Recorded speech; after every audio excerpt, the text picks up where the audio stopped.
आप सभी का आज के इस सेशन में स्वागत करता हूं। आज के इस सेशन में मैं आपके साथ अ, दोबारा से शुरू कर रहा हूं कंसेप्ट ऑफ एजेंसी। आप में से कुछ के साथ मैं एजेंसी का कंसेप्ट डिस्कस कर चुका हूं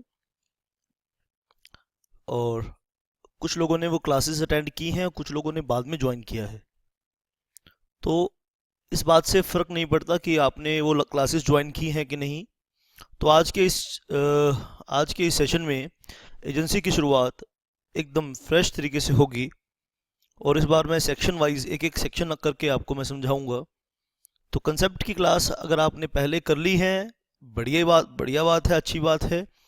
जो नहीं भी की हैं तो भी आपको कोई फ़र्क नहीं पड़ेगा, आपकी लर्निंग में कोई फ़र्क नहीं पड़ेगा। चलिए आज से हम शुरू कर रहे हैं द कंसेप्ट ऑफ एजेंसी। और आज की क्लास में हम कुछ सेक्शंस डिस्कस करने वाले हैं। आइए पहले इनकी हम एक लिस्ट बनाते हैं। सेक्शन 182 हम आज की क्लास में डिटेल में डिस्कस करेंगे। सेक्शन 183 एंड सेक्शन 184, 185, 186 और 187 तक आज के इस सेशन में हम करने वाले हैं। तो आपने बड़े ही प्यार से मेरी बात को सुनना है। शाबाश बेटा, एजेंसी के कंसेप्ट को समझने की कोशिश करनी है। अच्छा होता अगर आप वो क्लासेस अटेंड कर लेते। कोई बात नहीं बेटा, मेरे पास मैसेज आए हैं कि सर हमें नहीं मिली, हमारे सेंटर में नहीं चली। तो जिनके सेंटर्स में नहीं चली हैं या चल चुकी हैं, मैं आपको कह चुका हूँ कि कोई फ़र्क नहीं पड़ता। तो बार बार मुझे मैसेज भेजने की ज़रूरत नहीं है बेटा आपको, ठीक है। मैं मानता हूँ बहुत इंपॉर्टेंट कंसेप्ट है, इंडियन कॉन्ट्रैक्ट एक्ट का ये बहुत इंपॉर्टेंट कंसेप्ट है और इसी कंसेप्ट से दुनिया का 70% बिजनेस आज के टाइम में चल रहा है, कंसेप्ट ऑफ एजेंसी। सेक्शन 182 में आज हम क्या समझेंगे? Agent and principal. Agent and principal. Agent क्या होता है और प्रिंसिपल क्या होता है? आइए इस सेक्शन को हम 182 को पढ़ें। आपको इस सेक्शन को पढ़ के पता चलेगा कि agency is a relationship between two persons. ठीक है, एजेंसी क्या है? Agency is a relationship between two person. One is called agent and the other is called principal. हमने इस बात को समझना है, ठीक है। एन एजेंट, आइए पहले लिखिए आप, फिर बात को समझेंगे। An agent is a person. Agent एक पर्सन है, ठीक है। एम्प्लॉयड टू डू, जिसको हमने एम्प्लॉय किया है। Employed to do any act. Any act का मतलब कोई भी काम। For another, for another. और टू रिप्रेजेंट। रिप्रेजेंट वर्ड का मतलब समझते हैं। अनदर, अनदर का मतलब जिसने एम्प्लॉय किया है। In, another in dealing with, in dealings with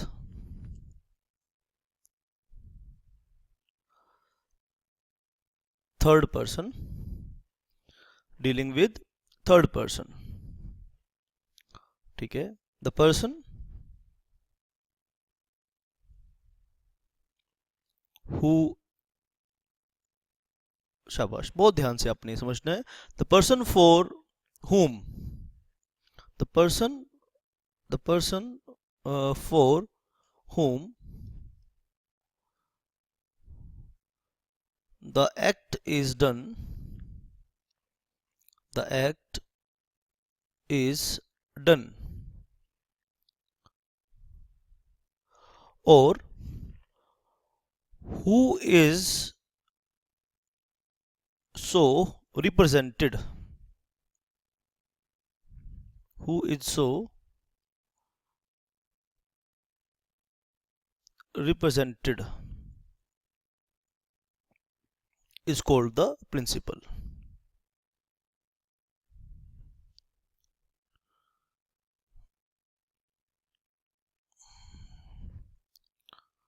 Is called the principal. आपने ध्यान से सुनना है.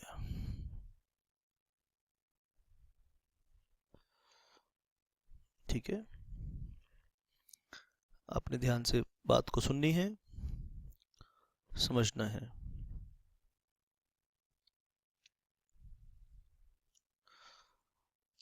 What is the concept of agency?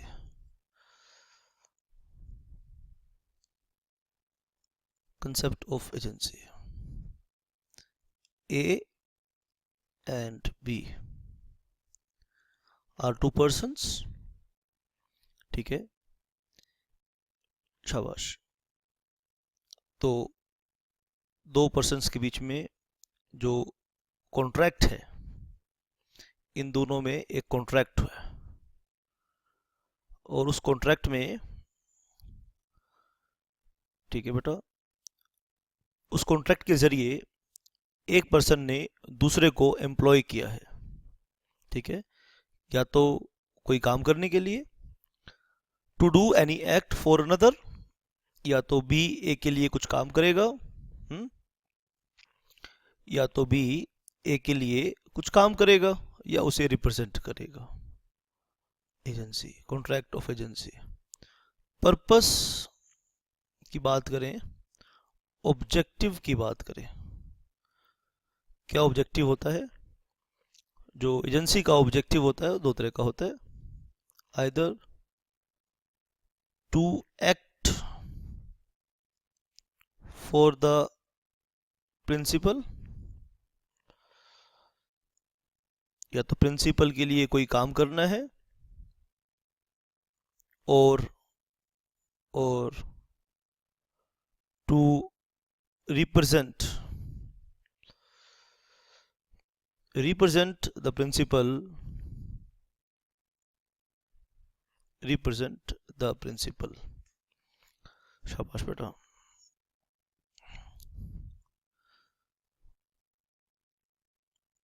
represent principal in dealings with third persons. In dealings with third persons. Third person का मतलब क्या है? ए और बी के बीच में कॉन्ट्रैक्ट ऑफ एजेंसी है, तो ए और बी को छोड़कर बाकी कोई भी पर्सन है वो थर्ड पर्सन है. मान लीजिए ए सी के साथ एक कॉन्ट्रैक्ट करना चाहता है, लेकिन ए के पास समय नहीं है, नॉलेज नहीं है, या कुछ और रीज़न है, तो वो बी को एम्प्लॉय करता है. ठीक है, बी को एम्प्लॉय करता है. तो ए कौन है यहाँ पे? ए कौन है यहाँ पे? प्रिंसिपल. बी कौन है? एजेंट. एजेंट. और सी कौन है? Third person. Third person. C कौन है? Third person. ठीक है, आइए एक और एग्जांपल देता हूं मैं. जैसे फॉर एग्जांपल यहाँ पे ए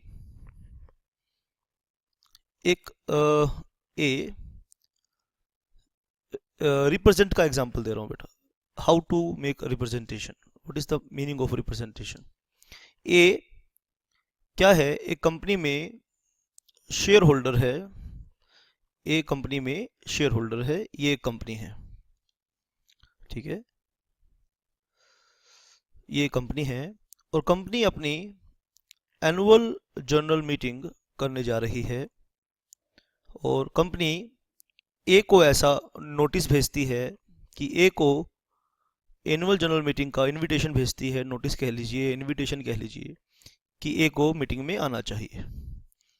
ए मीटिंग में जाना चाहता है क्योंकि वो उसका मालिक है, शेयर होल्डर है. लेकिन ए के पास समय नहीं है. ए के घर में उस दिन पार्टी है, कोई शादी है, कोई जन्मदिन है बच्चे का, तो ए के पास टाइम नहीं है. तो ए क्या करता है? बी को अपना रिप्रेजेंटेटिव अपॉइंट कर देता है, ए बी को अपना रिप्रेजेंटेटिव अपॉइंट करता है। तो बी, ठीक है, be in the capacity of representative annual general meeting में जाता है। तो हमने देखा बेटा, इस एग्जांपल में देखा कि बी ए सी के साथ कॉन्ट्रैक्ट करना चाहता है, तो बी ए के लिए कोई एक्ट कर रहा है सी के साथ, एक्ट। तो this is the example of act and this is the example of deal. दो बातें हमने यूज करी कि एजेंसी को क्यों क्रिएट किया जा रहा है। आप डेफिनेशन ध्यान से पढ़िए, आपके पास डेफिनेशन है पेज पर, आपने प्रीवियस स्लाइड में डेफिनेशन देखी थी। आइए एक बारी देखें। An agent is a person, agent कौन है? एक पर्सन है। बहुत ध्यान से आपने इस डेफिनेशन को देखना है। आइए, एजेंट क्या है? एक पर्सन है, एजेंट एंड प्रिंसिपल। सेक्शन 182 इन दोनों को डिफाइन कर रहा है, एजेंट एंड प्रिंसिपल। आइए बहुत ध्यान से हम देखिए। पहले बोलता है कि एजेंट, पहले बोलता है क्या कि एजेंट क्या है? Agent is a person employed, जिसको एम्प्लॉय किया गया है टू डू एनी एक्ट, या तो कोई काम करने के लिए, और टू रिप्रेजेंट, यानी दो काम के लिए एजेंसी क्रिएट होती है, या तो कुछ करवाना है या तो कुछ करवाना है। दो ही चीज के लिए एजेंसी अपॉइंट कर रहे हैं, या तो कुछ करवाना है या फिर कोई रिप्रेजेंटेशन करवानी है। द पर्सन फॉर होम, जिसके लिए काम किया जाए, the person for whom the act is done, और who is represented, who is so represented. तो who is so represented is called the principal. अब इस एग्जांपल में देखिए बेटा, ए कंपनी का शेयर होल्डर है और बी को वो अपना रिप्रेजेंटेटिव अपॉइंट करता है। तो who is so represented? A is so represented. If A is so represented then A is called the principal. तो you have learned the meaning of the term agent and principal. It's very very important for your exam. आप please take note of these slides। जो मैं लिख रहा हूँ वो आपके लिए लिख रहा हूँ, ठीक है बेटा? आप सुने भी और लिखें भी। अब हम आगे बढ़ेंगे, अगला सेक्शन हम करेंगे सेक्शन 183। तो वेरी वेरी इंपॉर्टेंट ये क्वेश्चन, एक आपके लिए एक क्वेश्चन मैं दे रहा हूँ, यहाँ पे क्वेश्चन रख रहा हूँ, एक क्वेश्चन है। सेक्शन 182 आपने किया। 183 आपसे एक सवाल पूछ रहा है, who may employ agent. Section 183 आपसे एक सवाल पूछता है, who may employ agent. Agent कौन एम्प्लॉय कर सकता है? एजेंट कौन एम्प्लॉय कर सकता है? ठीक है, इसका आंसर है, आइए इसका हम आंसर देंगे according to section 183 of Indian contract act 1872। ठीक, 183 ऑफ इंडियन कॉन्ट्रैक्ट एक्ट 1872, ठीक है, सेक्शन 183। आइए क्या कहता है ये? एनी पर्सन, कोई भी person, any person who is of age of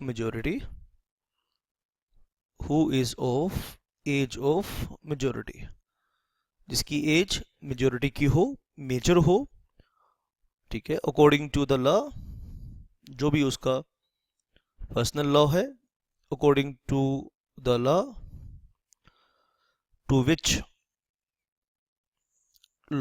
to which he is subject, यानी जो भी लॉ उसके ऊपर एप्लीकेबल है उसके अकॉर्डिंग वो मेजर होना चाहिए। And who is of sound mind,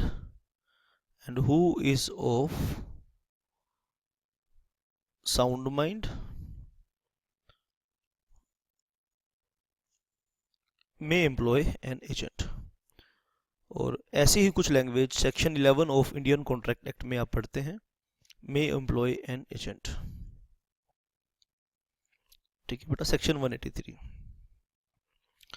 ठीक है. In other words,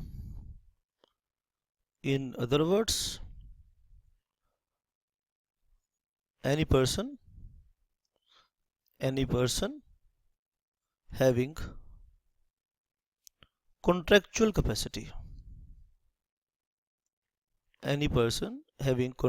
capacity, may employ an agent. Any person who may employ agent. Any person who is of age of majority, who may employ agent. Section 183 की बात करते हैं. Any person who is of age of majority according to the law to which he is subject. ठीक है, अपने law के according जिस भी लॉ से वो सब्जेक्ट है, जिस भी लॉ से वो बिलोंग करता है. And who is of sound mind, जिसका साउंड माइंड है, मे एम्प्लॉय एन एजेंट. ठीक है, आप प्रीवियस स्लाइड पे मैं आपको लेके चलता हूँ. जब ए ने बी को अपॉइंट किया था थर्ड पर्सन के साथ काम करने के लिए. ए कौन है? एजेंट. थर्ड पर्सन के साथ डील करने के लिए. यानी एजेंट को प्रिंसिपल ने क्या किया? प्रिंसिपल के पास कॉन्ट्रेक्चुअल कैपेसिटी होती है. प्रिंसिपल अपनी कॉन्ट्रेक्चुअल कैपेसिटी डेलीगेट करता है एजेंट को. प्रिंसिपल अपनी कॉन्ट्रेक्चुअल कैपेसिटी एजेंट को डेलीगेट करता है और एजेंट थर्ड पार्टी के साथ प्रिंसिपल के बिहाफ पर कॉन्ट्रैक्ट करता है. तो प्रिंसिपल के पास एज ऑफ मेजॉरिटी होनी चाहिए, प्रिंसिपल के पास साउंड माइंड होना चाहिए. तो who may employ an agent? The person having contractual capacity. जब ए ने बी को अपनी पावर दे दी, यानी अपने बिहाफ पे काम करने की पावर दे दी, अब बी जो भी काम ए के लिए करेगा तो उसके लिए who will be responsible? B जो भी काम ए के लिए करेगा, who will be responsible? Ultimately जो लाइबिलिटी होगी, जो ऑब्लिगेशन होगा, वो ए का होगा, वो बी का नहीं होगा. एक्चुअली इसमें जो कॉन्ट्रैक्ट हुआ है वो तो ए और सी के बीच में हुआ है. एक्चुअली जो कॉन्ट्रैक्ट हुआ है वो तो ए और सी के बीच में हुआ है. B is the connecting link merely. B is mere a connecting link. B तो एक लिंक है, एक बीच में रिप्रेजेंटेटिव है. एक्चुअली कॉन्ट्रैक्ट तो ए और सी के बीच में हो रहा है. यहाँ पे ए बी को अपनी अथॉरिटी डेलीगेट कर रहा है, ए बी को अपनी अथॉरिटी डेलीगेट कर रहा है, बी ए की अथॉरिटी से सी के साथ कॉन्ट्रैक्ट कर रहा है. तो यहाँ पे अगर ए के पास कॉन्ट्रेक्चुअल कैपेसिटी नहीं है तो प्रॉब्लम आ जाएगी, कॉन्ट्रैक्ट एग्रीमेंट वॉइड हो जाएगा. ये एजेंसी का रिलेशनशिप का लीगल इफेक्ट नहीं होगा. एक और सवाल आपके लिए बेटा, एक और क्वेश्चन, और इसका जवाब देगा who may be an agent. इसका जवाब कौन देगा? सेक्शन 184. सेक्शन 184 क्या कहता है? Who may be an agent. आइए एक क्वेश्चन और हम करेंगे. Who may be an agent. Agent कौन बन सकता है? Who may be an agent. हमने देखा who can employ agent, who may be an agent. आइए इसका हम आंसर देखेंगे. शाबाश, बहुत ध्यान से, ये टेक्निकल है बहुत, आपने ध्यान से देखना है बेटा. As between the principal, as between the principal and agent,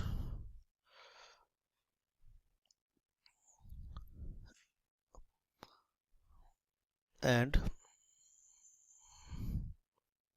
third person, as between principal and third person, any person. Word लिखिए एनी पर्सन, बहुत प्यार से लिखिए एनी पर्सन. एनी पर्सन, बहुत प्यार से सुनिए, मैं कह रहा हूं एनी पर्सन, कोई भी person may become an agent. Any person may become an agent. कोई भी एजेंट बन सकता है. हाँ जी, कोई भी एजेंट बन सकता है. पहले पूरी बात लिख लीजिए, फिर समझाता हूं आपको. कोई भी एजेंट बन सकता है. Who any person may become agent, but लेकिन एक शर्त लगा दी, but no person but no person who is who is no person who is not of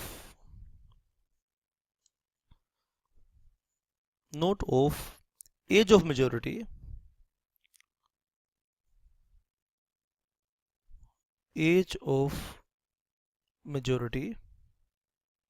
and of sound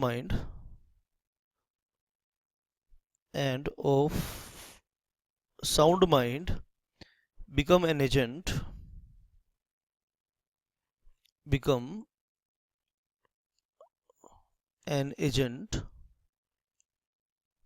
so as to be responsible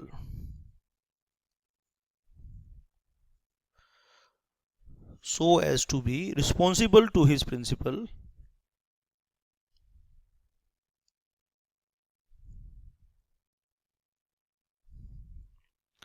according to the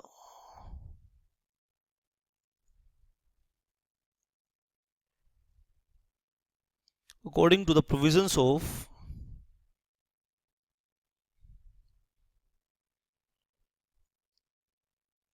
in that behalf provisions in that behalf herein contained.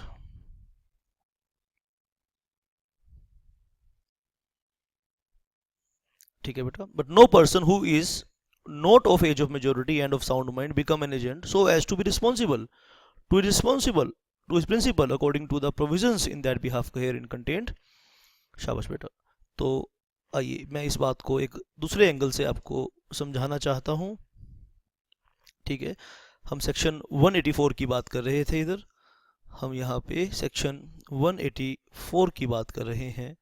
ठीक है, ये कौन सा section है जो हमने बात लिखी है, ये पैराग्राफ लिखा है, ये है सेक्शन 184. ठीक है, 182 में हमने देखा एजेंट और प्रिंसिपल का मतलब, 183 में लिखा who may employ an agent, और ये सेक्शन है 184. As between the principal and third party person any person may become an agent. ठीक है, शाबाश बेटा. तो क्वेश्चन है, सवाल है, who may be an agent.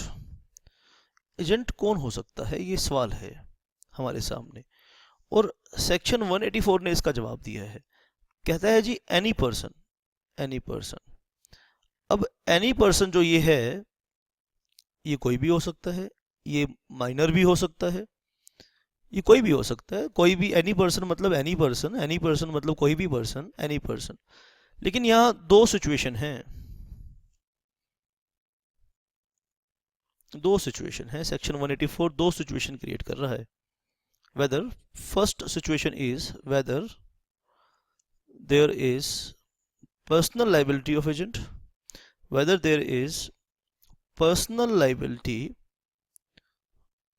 there is personal liability of agent. और जो दूसरा सवाल है whether there is no personal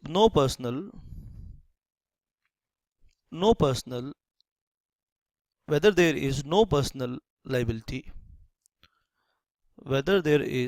personal liability of agent. तो यहाँ दो तरह के क्वेश्चंस राइज होते हैं, दो तरह के सवाल इकट्ठे होते हैं, खड़े होते हैं हमारे सामने. Whether there is personal liability of agent, आपका जवाब है whether there is personal liability, whether there is personal liability, whether there is no personal liability. ठीक है, there is personal liability of agent. यहाँ से क्योंकि हमने दोनों सिचुएशन काट दिया तो यहाँ वेदर वर्ड आप हटा दीजिए दोनों से. ठीक है, अब बिना वेदर वर्ड के शब्द के पढ़िए. there is personal liability of an agent, there is no personal liability of an agent. if there is if लगा लीजिए, if word is better than, yeah, if there is personal liability of agent, ठीक है, आपका जवाब है, ठीक है, if there is personal liability of agent, then then only competent person, only competent person, only competent person, ठीक है बेटा, can be an agent. If there is no personal liability, agent की कोई personal liability है, कहते हैं जी any person, any person, any person, even a minor could be an agent, a minor could be an agent. तो exam में बड़ा hit question आता है, एग्जाम में बहुत हिट और बहुत सिंपल एक क्वेश्चन आता है जो मैक्सिमम बच्चे गलत करके आते हैं। आइए मैं उस क्वेश्चन को लिखता हूँ आपके सामने, और मैक्सिमम बच्चे आपको बता भी देता हूँ कि क्या गलती करके आते हैं। क्वेश्चन ये है, whether a minor could be an agent, could be appointed as an agent. एक क्वेश्चन आता है और मैक्सिमम बच्चे इसको गलत करके आते हैं। सब कहते हैं जी हाँ जी एनी पर्सन है, तो हाँ जी सब बच्चे कहते हैं yes minor could be an agent. ये क्वेश्चन, ये आंसर ठीक नहीं है। सब बच्चे लिख के आते हैं yes a minor could be an agent. तो इसका आंसर, परफेक्ट आंसर क्या है इसका, ठीक है, in a contract of agency, in a contract of agency, if there is no personal liability, there is no personal liability of, in a contract of agency, if there is no personal liability of agent, then minor could be an agent, minor could be appointed as an agent। और अगर personal liability है, and if there is, दोनों situation लिख कर आओ, if there is personal liability,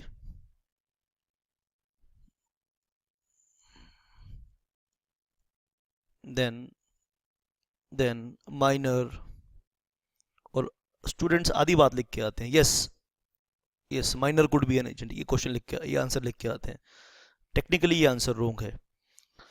and if there is a personal liability then minor could not be appointed, as an agent।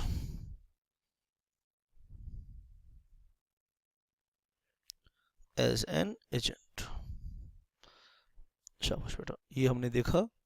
आइए एक और हम आज के इस सेशन में एक सेक्शन और करेंगे, सेक्शन 185, सेक्शन 185 करेंगे। शाबाश बेटा, सेक्शन 185 की हेडिंग है consideration is not required, consideration is not required. हम इंडियन कॉन्ट्रैक्ट एक्ट के बेसिक पार्ट में पढ़ते हैं कि कंसिडरेशन के बिना कॉन्ट्रैक्ट नहीं हो सकता, नो कंसिडरेशन नो कॉन्ट्रैक्ट, हम ये पढ़ते हैं, कंसिडरेशन इज नॉट रिक्वायर्ड। तो agency is an exception to the rule, no consideration no contract, ठीक है। तो सेक्शन 185 की लिख लीजिए बात, no consideration is necessary,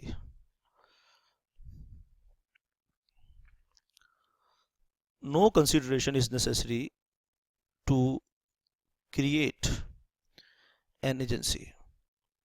agency create करने के लिए no consideration is necessary to create an agency।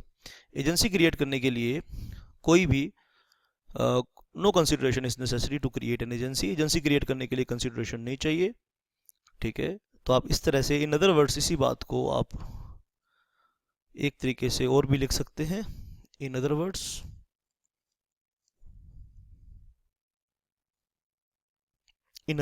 आप इस बात को और भी अच्छे तरीके से हम लिख सकते हैं, और भी अच्छे तरीके से हम इस बात को पहचान कर सकते हैं। ठीक है, एजेंसी इज़ एन एक्सेप्शन, आप इसे लिख सकते हैं, agency is an exception to the rule, agency is an exception to the rule,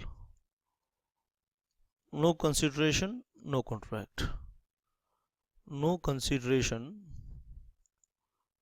no contract.